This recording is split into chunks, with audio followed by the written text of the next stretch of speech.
Bonjour à tous et bienvenue sur la chaîne de Dégustabox. Aujourd'hui, on va préparer ensemble une recette parfaite pour le printemps, les pique-niques ou tout simplement si vous cherchez un plat pratique à emporter au bureau. Vous l'aurez peut-être deviné, je parle de la quiche. Mais attention, pas n'importe quelle quiche parce que moi, ma version préférée, c'est avec des asperges. Je vais vous montrer comment la préparer avec et sans lardons. Et je vous donnerai aussi mes petites astuces pour que vous puissiez la reproduire à la maison facilement et l'adapter à vos goûts. Vous allez voir, c'est une recette qui est hyper simple mais très savoureuse. Allez, vous êtes prêts? On passe en cuisine. Alors, pour cette recette, vous aurez besoin d'une pâte brisée. Moi, j'ai choisi une pâte toute prête parce que ce que j'adore avec la quiche, c'est que c'est une recette facile et surtout rapide à préparer. En 15 minutes, tout est prêt et puis il ne reste plus qu'à enfourner. Mais bien sûr, vous pouvez aussi la faire maison, elle n'en sera que meilleure. Il nous faudra aussi une botte d'asperges d'environ 600 g. Si la texture des asperges vous dérange un peu, je vous conseille d'en choisir des plus fines. Elles ont tendance à cuire plus vite et elles sont aussi moins filandreuses. On aura aussi besoin de moutarde, donc on va s'en servir pour la base de la quiche. Mais si vous n'aimez pas trop la moutarde, vous pouvez aussi le faire avec du pesto. Moi, j'ai déjà testé et c'est aussi très bon. Personnellement, je suis quand même team moutarde, mais c'est à vous de voir. Après, on aura aussi besoin pour l'appareil à quiche de 10 centilitres de lait. Il nous faudra aussi 20 centilitres de crème fraîche. Donc, je sais que certaines personnes préfèrent la crème liquide, mais moi, personnellement, je trouve que la crème fraîche, ça apporte un côté plus onctueux et plus gourmand. Il nous faudra aussi 3 œufs, du sel et du poivre et environ 80 à 100 g d'emmental ou de gruyère râpée. Et bien sûr, 200 g de lardons nature. Si vous ne mangez pas de porc, pas de souci, vous pouvez les remplacer par des allumettes de dinde ou de poulet.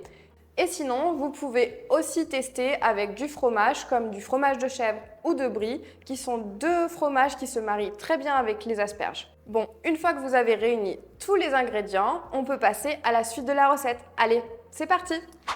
Alors, avant de passer à la préparation, n'oubliez pas de préchauffer votre four à 180 degrés, de laver vos asperges et de bien les sécher. Pour ma part, c'est déjà fait. Et comme je vous ai dit, moi j'ai pris des asperges plutôt fines, donc je ne vais pas les éplucher entièrement. Je vais plutôt juste retirer les picots qui me dérangent un peu. C'est ce qu'on appelle écussonner.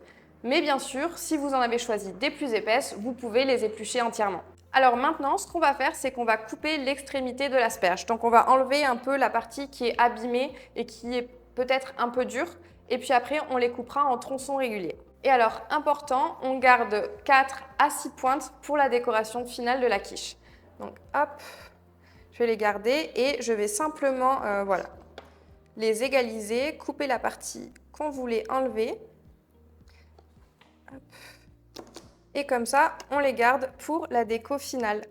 Alors, maintenant que tout est prêt, vous pouvez faire revenir les lardons à feu moyen pendant quelques minutes.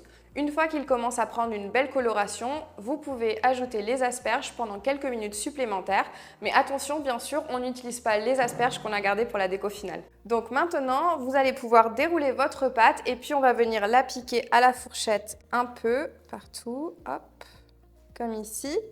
Et on va enfourner 5 minutes pour une pré-cuisson de la pâte. Et pendant ce temps-là, ce qu'on va faire, c'est qu'on va préparer l'appareil à quiche. Donc, vous allez commencer par casser 3 œufs. Et ensuite, on va ajouter le lait. Voilà. Et pour finir, on va ajouter donc les 20 centilitres de crème fraîche. Et maintenant que c'est fait, on ajoute du poivre. J'en mets beaucoup parce que moi, j'aime bien ça. J'ajoute du sel. Alors là, par contre, moi, j'en mets pas beaucoup parce que comme il y a les lardons, c'est déjà assez salé comme ça.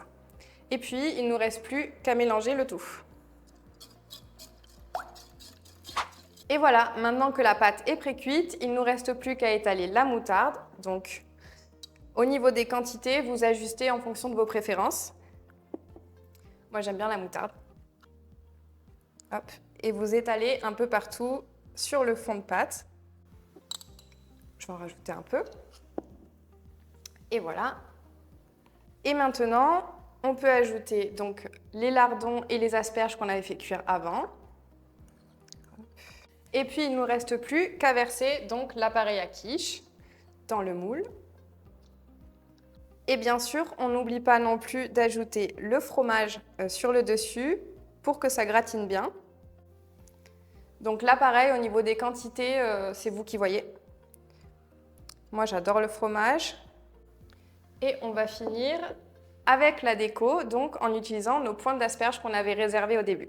Alors moi, ce que j'aime bien faire, c'est dessiner une sorte de soleil. Je trouve ça sympa pour la présentation. Et maintenant, il ne nous reste plus qu'à enfourner pour 30 à 35 minutes en fonction de la puissance de votre four. Hop. On essaye de ne pas tout renverser. Et voilà, notre quiche aux asperges est prête. Alors si jamais vous avez envie de refaire la recette à la maison plus tard dans l'année et que les asperges ne sont plus de saison, vous pouvez tout à fait utiliser des asperges congelées. Il faudra juste bien les faire revenir à la poêle avant pour éviter qu'elles ne rentrent de l'eau dans la quiche. Vous pouvez aussi utiliser le même appareil qu'on a utilisé là, mais jouer avec les légumes pour varier les saveurs. L'autre option, c'est de tester notre autre recette disponible sur la chaîne, une quiche aux légumes du soleil. Je vous laisse la recette juste ici. Bon, eh bien moi je crois que c'est l'heure de goûter la quiche. Ça sent hyper bon déjà.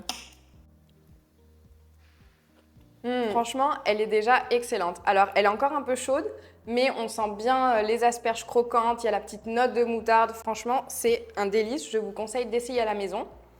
Moi, j'aime bien quand elle est froide, la quiche, donc je pense que demain, elle va être encore meilleure. D'ailleurs, dites-moi vous en commentaire si vous préférez la quiche froide ou chaude. Et voilà, c'est tout pour cette recette. J'espère qu'elle vous a plu et si vous la testez à la maison, n'hésitez pas à me dire en commentaire ce que vous en pensez ou partager vos variantes préférées. Et si vous avez envie de découvrir plus d'idées rapides et gourmandes à faire chez vous, n'hésitez pas à télécharger gratuitement notre e-book 10 recettes en moins de 10 minutes. Je vous laisse le lien juste ici dans la barre de description. N'oubliez pas de vous abonner à la chaîne pour découvrir chaque semaine de nouvelles recettes gourmandes et créatives. Et moi, je vous dis à très bientôt pour une nouvelle vidéo. Ciao!